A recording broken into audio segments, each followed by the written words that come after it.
Hey everyone. सो आज का topic बहुत ही इंटरेस्टिंग है और बहुत ही छोटा सा है, और इसके साथ अभी बाद में एक एग्जांपल भी दूंगी ताकि चीज़ें बहुत इजीली क्लियर हो जाएंगी।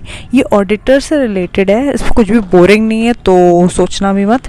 एंड इसमें ऐसी चीज़ है जो 100% CA के एग्ज़ाम्स में आती ही आती है, बिकॉज वो एक केस की फॉर्म में आती है कि बहुत सारे फैक्ट्स दिए होते हैं और पूछते हैं कि अब क्या होगा इसमें। ठीक है, तो let's start this one.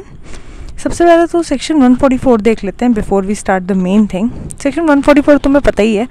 Auditors का एक तो काम क्या होता है, ऑडिट करना, मतलब कि to check the correctness and verify the accuracy and reliability of the financial data, financial statements जो कंपनी प्रिपेयर कर रही है। ठीक है, तो बेसिकली वो स्टेक होल्डर्स को एक अश्योरेंस देता है कि कंपनी में सब कुछ बढ़िया चल रहा है and all financials look good. ठीक है, ये मेन काम होता है ऑडिटर्स का। अब सेक्शन 144 बोलता है कि कौन से काम ऑडिटर्स नहीं कर सकता। It prohibits. Section 144 of the companies act states that the auditor should only provide services to his company as specified by the board और ऑडिट कमेटी। जो आपके लेटर ऑफ अपॉइंटमेंट में जो भी आपकी ड्यूटीज़ वगैरह होंगी एज ऑडिटर, वो ही आप प्रोवाइड कर सकते हो। उसके अलावा ऐसी कोई भी एक्टिविटी ऑडिटर नहीं प्रोवाइड करेगा जिससे उसकी इंडिपेंडेंस हैम्पर होगी। इंडिपेंडेंस का ये मतलब है कि लेट्स से कि आप ऑडिटर, आपको अपॉइंट किया गया है ताकि आप कंपनी पे एक चेक मेंटेन कर सको कि फाइनेंशियल स्टेटमेंट्स एकदम सही है ना। जो लोग प्रिपेयर कर रहे हैं उनको आप एक तरह से चेक करते हो स्टेक होल्डर्स के बिहाफ पे।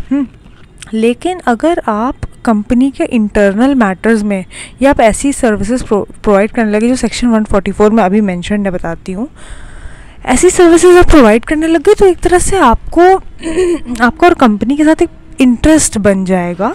तो हो सकता है आप इम्पार्शियल ना रह पाओ एज ऑडिटर। तो देखते हैं ऐसी कौन सी services that auditor should not render.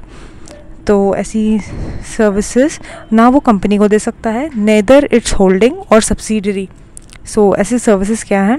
Actuarial services, investment banking, outsourced financial services, investment advisory, design and implementation of the financial system company का, internal audit, book keeping and management. तो basically ये सारे जो हैं एक तरह से कंपनी के इंटरनल सर्विसेज होती हैं।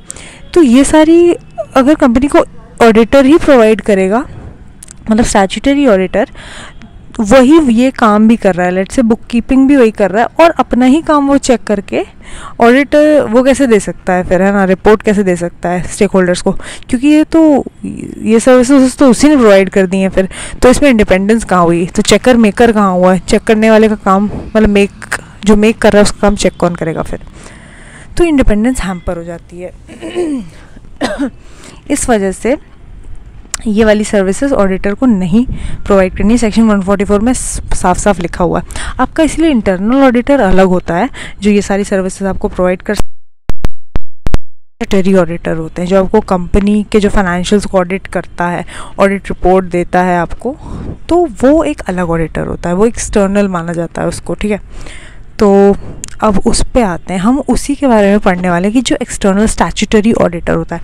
स्टैट्यूट में जो लिखा हुआ है कि विद इन 30 डेज जैसे कंपनी इनकॉर्पोरेट हो जाती है, जो फर्स्ट बोर्ड मीटिंग होती है उसमें आपको एक स्टैट्यूटरी ऑडिटर को अपॉइंट करना होता है। उसके बाद वो कितने टाइम तक रह सकता है एंड ऑल दैट, वो सेक्शन आपके 139 क्लॉज 2 में मैंशन्ड है, मतलब 139 में पूरा मैंशन्ड है। एंड बेसिक चीज़ जो हम पढ़ने जा रहे हैं वो है मैंडेटरी रोटेशन ऑफ ऑडिटर। इसका मतलब क्या होता है? मैंडेटरी रोटेशन मतलब ये चीज़ मैंडेटरी है कि आपको ऑडिटर को रोटेट करते रहना है। एक आया, दूसरा गया, वो गया तो कोई और आया, रोटेट करते रहो, रोटेट करते रहो। जैसे कि क्रिकेट में वो लोग स्ट्राइक रोटेट करते रहते हैं पिच पे, कभी ये रन मार रहा है, फिर ये दौड़ के गया, फिर ये रन मारने लगता है, ऐसे करके चलता रहता है। एक ही बंदा अगर खड़ा होके यहाँ पे लगा रहेगा, हो सकता है ये कोई बॉलर हो, ये हो सकता है मार ही ना पाए, या फिर जो भी है, मतलब समझ रहे हो ना, इतना गंदा भी एग्जाम्पल नहीं था ये।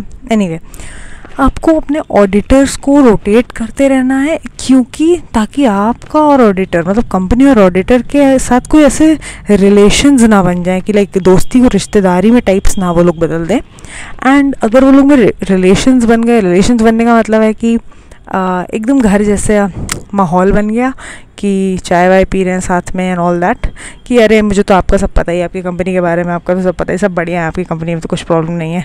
और वो भी कहेंगे कि हाँ सर ऑडिटर अच्छी रिपोर्ट दे देना, यू नो ना, हमारा तो कब से साथ चला आ रहा है एंड ऑल दैट।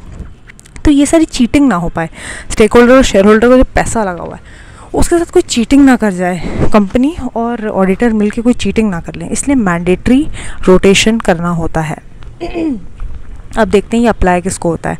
सारी कंपनीज को तो नहीं अप्लाई होता है ये, क्योंकि बार बार ऑडिटर चेंज करना, बेसिकली एम यही है कि चीटिंग ना हो तो, और पब्लिक का जो पैसा फंसा हो उसके साथ कोई गलत ना हो जाए, ठीक है। तो लेट्स सी मैंडेटरी रोटेशन किसको एप्लीकेबल है। अनलिस्टेड ये एप्लीकेबल है अनलिस्टेड पब्लिक कंपनी को। देखो लिस्टेड कंपनी को तो हर चीज़ एप्लीकेबल है, उसको तो सब कुछ करना ही करना है क्योंकि वो लिस्टेड है, उसके पास पब्लिक का पैसा है। ओके, तो अनलिस्टेड जो कंपनी है लेकिन वो पब्लिक नेचर की है, paid up share capital 10 crore और मोर है उसकी, ठीक है, उसको ये एप्लीकेबल होगा। एंड प्राइवेट कंपनी, चलो प्राइवेट इंडिविजुअल्स आपस में उन लोग का पैसा रहता है, उन्होंने पब्लिक से उन्होंने कुछ नहीं उठाया तो उनके लिए थोड़ी सी बड़ी लिमिट कर दी कि 50 करोड़ से ज़्यादा अगर पेड अप शेयर कैपिटल है 50 करोड़ और मोर, तो ठीक है यार, तुम फिर ऑडिटर और मैंडेटरी रोटेशन एप्लीकेबल हो जाएगा आप पे।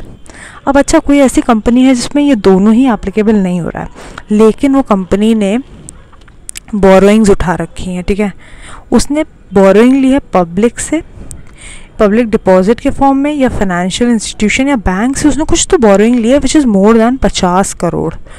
अगर 50 करोड़ की तुमने बोरोइंग उठा रखी है तो मतलब तुम्हें फिर डिफ़ॉल्ट तुम करना अफोर्ड ही नहीं कर सकते एज अ कंपनी। तो तुम ये डिफ़ॉल्ट ना करो, तुम ऑडिटर के साथ मिलकर कोल्यूड ना कर जाओ, चोरी चकारी ना करो। इसलिए भाई ऐसी कंपनीज जो पॉइंट 1 और 2 में नहीं फिट हो रही हैं तो हम उनका भाई पब्लिक डिपॉजिट्स या फिर बैंक्स से बोरिंग वगैरह देख लेंगे, 50 करोड़ से ज़्यादा है तो आप पे भी एप्लीकेबल हो जाएगा। That's it. अब आते हैं थोड़ा नीचे। अब आपको समझ में आ गया मैंडेटरी रोटेशन क्या है, उसकी ज़रूरत क्या होती है। प्रैक्टिकली एकदम बता रही हूँ, ऐसा नहीं कुछ बुक से छाप के बता रही हूँ, बिल्कुल भी नहीं, बिकॉज उसका रियल रीज़न यही है। किसी भी चीज़ के पीछे का रीज़न अगर जान जाओ तो तुम उसको खुद ही अपना रियल लाइफ में अप्लाई कर सकते हो एज अ, मतलब जब प्रोफेशनल बन जाओगे तो, ठीक है। नेक्स्ट क्या है, नो सच अबव कंपनीज और लिस्टेड कंपनी शैल अपॉइंट। मतलब अब आप पे मैंडेटरी रोटेशन आप पे अप्लाई हो गया है तो आप क्या नहीं कर सकते हो। आप एक इंडिविजुअल, देखो ऑडिटर 2 टाइप के होते हैं, या तो एक इंडिविजुअल होगा जो प्रैक्टिसिंग चार्टर्ड अकाउंटेंट होगा PCA, या कोई फर्म होगी एक्स एंड एसोसिएट्स करके कुछ भी। तो सिर्फ 2 ही टाइप के ऑडिटर हो सकते हैं, कोई कंपनी ऑडिटर हो ही नहीं सकती। अगर आपको पता होगा ऑडिटर बनने के लिए जो एलिजिबिलिटी रिक्वायरमेंट्स होते हैं, तो आप या तो इंडिविजुअल हो सकते हो या आप LLP या पार्टनरशिप फर्म हो सकते हो, ठीक है। HUF नहीं हो सकते हो आप कोई कंपनी नहीं हो सकते हो। ओके, अगर आप एक इंडिविजुअल हो, अब अगर आप एक आदमी हो, मतलब एक आदमी, ठीक है, सो आप सिर्फ एक आदमी एक टर्म के लिए ही ऑडिटर बन सकता है। अगर ये वाली लिस्ट सेटिस्फाई हो गए 3 पॉइंट्स, अगर आप पे मैंडेटरी ऑडिटर रोटेशन एप्लीकेबल हो गया एज अ कंपनी, तो तुम क्या कर सकते हो एज अ कंपनी, एक इंडिविजुअल को सिर्फ एक टर्म के लिए ही ऑडिटर बना सकते हो। मतलब एक टर्म का मतलब 5 साल। 5 साल के लिए तुम्हारे पास मिस्टर X आ चुके हैं एज ऑडिटर। अब ठीक है, 5 साल के लिए तुम उनसे रिश्ता बनाओ, जो करो, इनको मिठाइयाँ खिलाओ, व्हाटएवर, कोई दिक्कत नहीं है, 5 साल के लिए सब चलता है। बिकॉज 5 साल के बाद, क्योंकि ये इंडिविजुअल है, तुम इसको उससे ज़्यादा होल्ड नहीं कर सकते। अब तुमको रोटेट करना पड़ेगा मैंडेटरीली, क्योंकि तुम इन थ्रेशोल्ड लिमिट्स को क्रॉस कर रहे हो, तुम पे सेक्शन 139 एप्लीकेबल है एज अ कंपनी। तो तुम क्या करोगे, अब मिस्टर X को भगा के तुम कहोगे ठीक है यार मैंडेटरी रोटेशन करना पड़ रहा है, अब मिस्टर R कोई है उसको हम बना लेते हैं अपना इंडिविजुअल ऑडिटर, ठीक है, क्योंकि 5 साल की टर्म कंप्लीट हो गई। तो मिस्टर X से तुम्हारे बड़े अच्छे दोस्ती बन चुकी थी, तो मिस्टर X थोड़ा सा बुरा मान गया, यार मुझे फिर से अपने कंपनी का मतलब क्लाइंट, मतलब तुम मेरे क्लाइंट बन जाओ फिर से, ऐसे करके। तो मिस्टर R ने बोला, तो तुमने कहा यार मिस्टर R तुम्हें पता ही है सेक्शन 139 एप्लीकेबल हो गया है, तो अभी तो हम नहीं कर सकते, तो तुम थोड़े टाइम के बाद आना, पहले ये 5 साल के दूसरे ऑडिटर को मैं रख लेता हूँ एज अ कंपनी, फिर तुम उसके बाद आना। तो ये मिस्टर X अब दोबारा कब आ सकता है वो हम देखते हैं अभी आगे, ठीक है। इंडिविजुअल का समझ में आ गया, क्योंकि इंडिविजुअल एक अकेला आदमी है, ठीक है। अब जो फर्म ऑडिटर होती है, फर्म में मिनिमम 2 लोग तो होते ही हैं, ठीक है। तो मिनिमम 2 लोग 2 टर्म्स से ज़्यादा नहीं कर सकते हैं एज अ ऑडिटर सर्व। एक टर्म 5 साल की, 2 टर्म्स 5-5 साल की, मतलब टोटल 10 ईयर्स। अगर तुमने मतलब एज अ कंपनी तुमने सोचा यार मुझे बार बार रोटेशन का नाटक ही नहीं करना है, मैं एक बार में ही एक्स एंड कंपनी करके जो एक फर्म है उसको मैं अपना बना लेती हूँ ऑडिटर। तुमने एज अ कंपनी इसको ऑडिटर बना लिया, तो अब ये 10 साल के लिए कहीं नहीं गए। 10 साल के लिए इनकी दोस्ती, तुम्हारी और इनकी दोस्ती रिश्तेदारी में बदल चुकी है। तुम लोग आपस में कल्यूड करो या जो करो, बहुत गलत होगा, वो मत करना बिल्कुल भी। तो तुम लोग एकदम इंडिपेंडेंट, कैसे तुम लोग, हम ये कैसे अश्योर करेंगे कि आप लोग इंडिपेंडेंट हैं अभी भी। तो वही बात है ना कि 10 साल जैसे ही 10th ईयर कंप्लीट हुआ, आपके 2 terms as a firm complete हो गए, अब दोबारा ये फर्म आपके पास आ ही नहीं सकती, आप इसको वापस ऑडिटर नहीं बना सकते। क्यों? क्योंकि मैंडेटरी रोटेशन अब आप पे लग चुका है एज अ फर्म। तो इंडिविजुअल में एक टर्म 5 साल की, फर्म में 2 टर्म्स, टोटल 10 साल, इससे ज़्यादा नहीं कर सकते। अब हम देखते हैं कि ये लोग अगर वापस आना चाहें तो आ कब सकते हैं वापस, कूलिंग पीरियड जिसे बोलते हैं, देखते हैं। और वही इंटरेस्टिंग सा जो एक केस मैंने बताने को बोला था वो भी अब मैं बता देती हूँ। देखो, note, such individual auditor and firm shall not be reappointed in the same company for 5 years from the date of completion of their term। मतलब इंडिविजुअल के 5 साल जैसे ही ख़त्म हुए, तुमने कहा यार अब तुम 5 साल के लिए कहीं और ऑडिटर बन जाओ, क्योंकि यार मुझे तो अभी 5 साल के लिए किसी और को रखना पड़ेगा, 5 साल या 10 साल अगर फर्म है तो ये जो मिस्टर एक्स थे वो चले गए, तो ये 5 साल का कूलिंग पीरियड यानी वनवास, 5 साल का वनवास ख़त्म करके अभी आए हैं, और तुमने कहा कि चलो ठीक है अब मेरे 5 साल भी निकल गए, कूलिंग पीरियड भी हो गया है, तो ठीक है तुम आ जाओ। तो इससे एक तरह से आपकी इंडिपेंडेंस मेंटेन रहती है, आप लोग कल्यूड करने के चांसेस बहुत कम हो जाते हैं, क्योंकि आपका मैंडेटरीली रोटेट होते रहते हैं ऑडिटर्स। ठीक है, तो ये फर्म और उसमें दोनों में एप्लीकेबल होता है, इंडिविजुअल में। आ जाते हैं नेक्स्ट इम्पॉर्टेंट पॉइंट। अब जो ये लास्ट पॉइंट है, जो मैंने कहा था एक केस है, जिस टाइप का क्वेश्चन आता है, ये क्वेश्चन की ही लैंग्वेज लिखी हुई है, देखना। इन AGM, तुमने कोई AGM होल्ड करी, ठीक है, AGM में ही हम ऑडिटर्स को अपॉइंट रीअपॉइंट कर सकते हैं, पता ही है ना तुम्हें। तो ये वो ऑर्डिनरी बिजनेस होता है जो हमें ट्रांजैक्ट करना होता है हर साल AGM में। तो AGM में, इन AGM appointment of auditor firm can be made only for 1 term of 5 years। Then the firm can be reappointed at the next AGM when the first term ends। मतलब कि तुम्हें पता है ना कि फर्म को हम 10 years के लिए रख सकते हैं, 10 years मतलब 2 टर्म्स। तो इसमें ये बोल दिया कि ये नहीं कि एक AGM तुमने होल्ड करी, उसी में तुमने बोल दिया कि आप 2 टर्म्स के लिए अपॉइंट हो गए, उसी में मत करो, उसमें ही नहीं करना आपको। आप अलग हर बार AGM करेंगे, हर बार उसको अपॉइंट रीअपॉइंट करेंगे, और जैसे ही 5 साल ख़त्म हो जाएंगे आप फिर से AGM में उसको रिन्यू कर देंगे। एक साथ ही वो पूरा माना नहीं जाएगा कि आपने एक बार में ही सब कुछ अपॉइंट कर लिया। A firm can not be appointed for 2 terms in 1 AGM। हाँ, एक AGM में आप उसको यही मेंशन करोगे कि एक टर्म के लिए मैं इसको अपॉइंट कर रहे हैं, 2020 से लेके 2020 से 1 2 3 4 5 2025 तक, बस ये एक टर्म हो गई पूरी, यही मेंशन करना होगा AGM के रेजोल्यूशन में, बस।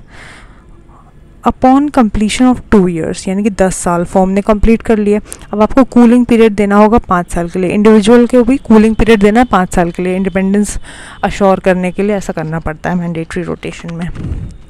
After that only the same firm can be reappointed. ठीक है, अब ये बहुत ही एक मस्त सा पॉइंट है, देख लेते हैं इसे। कॉमन पार्टनर, फर्म में 2 लोग होते हैं, है ना। तो एक सेकेंड इधर अच्छे से बना देती हूँ। हाँ, तो 2 फर्म्स हैं, एक है A एंड कंपनी, एक है B एंड कंपनी, ठीक है। और इसमें पार्टनर है AC और इसमें पार्टनर है CB, ठीक है। 2 लोग पार्टनर्स हैं, 2 लोग। कॉमन पार्टनर C दोनों में है, दोनों फर्म्स में। अगर मैंने एक फर्म को अपॉइंट किया 10 साल के लिए, मैंने A एंड इसको अपॉइंट किया 10 साल के लिए, तो इनका जब जैसे पीरियड ख़त्म हो गया, मैं सोचा ठीक है दूसरी फर्म को कर लेती हूँ, B एंड कंपनी को मैंने अपॉइंट किया, लेकिन इसमें तो कॉमन पार्टनर है, तो ये एक वायलेशन होता है। हम कॉमन पार्टनर वाली ही, इनकमिंग एंड आउटगोइंग फर्म में कोई कॉमन पार्टनर अगर है तो हम उसे नहीं अपॉइंट कर सकते, ये याद रखने वाली बात होती है। अब यहाँ पे देख लेते हैं क्या लिखा है। As on the date of appointment of the firm, जब हम अपॉइंट कर रहे हैं No firm having a common partner or partners to the other firm whose tenure has just expired. मतलब इनकमिंग फर्म में ऐसे कोई भी कॉमन पार्टनर नहीं होने चाहिए जो आउटगोइंग फर्म में है. In the immediate preceding financial year shall be appointed as companies auditor for 5 years. मतलब कि अगर ये फर्म नंबर 1 है, ये फर्म नंबर 2 है, इसमें कोई कॉमन पार्टनर है, तो अगर मैं ये वाली फर्म तो मेरी अब जा रही है ना, अब इसका टेन्योर ख़त्म हो गया, मैंने सोचा अब इसको अपॉइंट करती हूँ, लेकिन कॉमन पार्टनर है इसमें, तो मैं वही कूलिंग पीरियड इस पर भी एप्लीकेबल होगा और इस पर भी एप्लीकेबल होगा, क्योंकि मेरे लिए ये दोनों एक ही जैसी हो जाएंगी, क्योंकि इसमें भी वही चीज़ है, बस फर्म की एंटिटी का नाम बदल के हो सकता है. ऐसा हम मान सकते हैं कि हो सकता है कल्यूजन हो जाए, क्योंकि भाई पार्टनर तो सेम ही है ना, कॉमन है उसमें. ये एग्जांपल देख लो, फर्म 1 और 2 में ABQ एंड PQR, इसमें क्यू कॉमन पार्टनर है. ऑडिटर अगर इसका फर्म एंड हो रही है tenure in 2021, so this firm can not be appointed in the next term. इसको 5 साल का कूलिंग पीरियड देना होगा, दैट्स इट. तो कितना इंटरेस्टिंग सा कॉन्सेप्ट था, राइट. मैं तुम लोगों को इसका बोर्ड रेजोल्यूशन भी दिखाऊंगी जो एक्चुअली हम लोग पास करते हैं जब हम कंपनी को में ऐसे फर्स्ट AGM में ही, जब हम स्टैट्यूटरी ऑडिटर्स को अपॉइंट कर रहे होते हैं. पूरा मैं बोर्ड रेजोल्यूशन शेयर करूँगी बहुत जल्दी. सो अगर ये वीडियो पसंद आया हो तो लाइक शेयर एंड सब्सक्राइब कर देना, और अपने कमेंट्स में ज़रूर बताना कि कैसा लगा. Thank you so much.